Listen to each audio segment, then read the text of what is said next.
L'AS Monaco frappe fort pour son entrée en Ligue des Champions. Et quel coup de théâtre!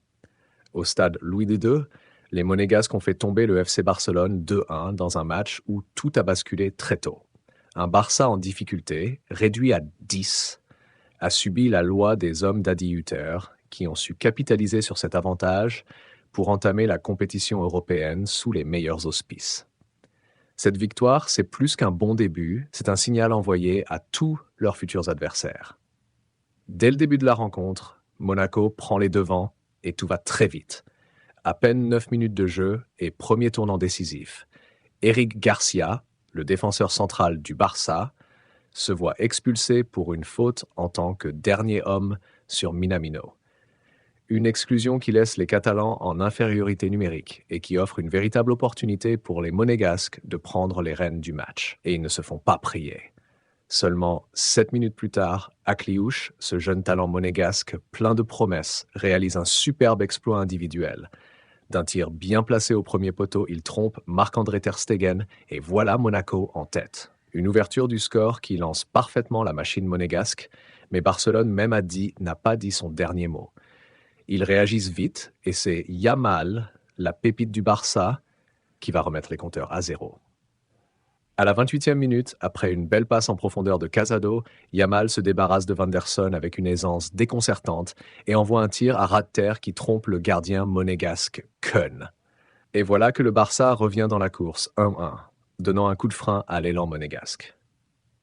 Monaco, dominateur en nombre, a du mal à concrétiser ses nombreuses occasions de première mi-temps, laissant filer quelques opportunités.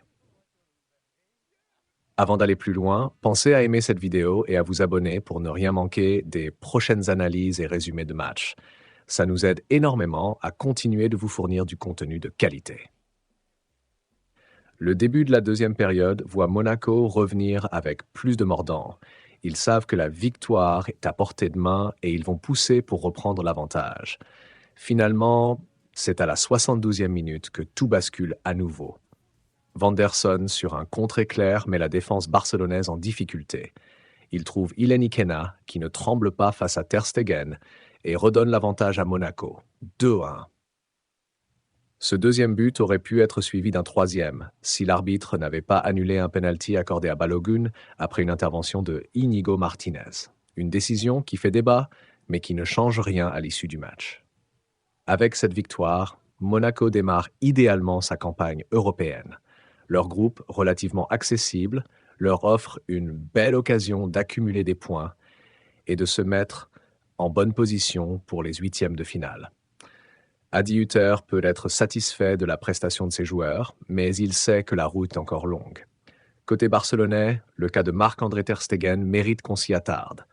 Sa décision de passer le ballon à Eric Garcia, qui a conduit à l'expulsion du défenseur, a été un moment clé de ce match. Ter Stegen lui-même l'admet, on ne s'est pas compris. C'est une erreur qui ne devrait pas arriver, mais c'est le football. Cette défaite fait mal, surtout après avoir joué 80 minutes à 10. Une situation d'autant plus amère pour le gardien qui avait d'autres options moins risquées que ce choix précipité. Et pour ne rien arranger, le but d'Akliouche, qu'il a laissé aller sans réaction, est déjà devenu viral sur les réseaux sociaux.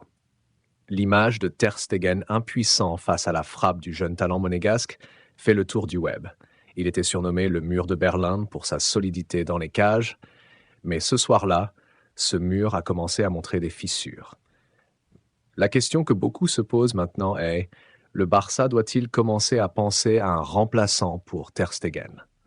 C'est peut-être un peu tôt pour tirer des conclusions définitives, mais ce sujet pourrait revenir sur le devant de la scène si ses performances ne s'améliorent pas rapidement.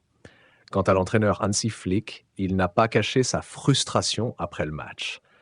Pour lui, l'expulsion d'Eric Garcia dès la 9e minute a été fatale.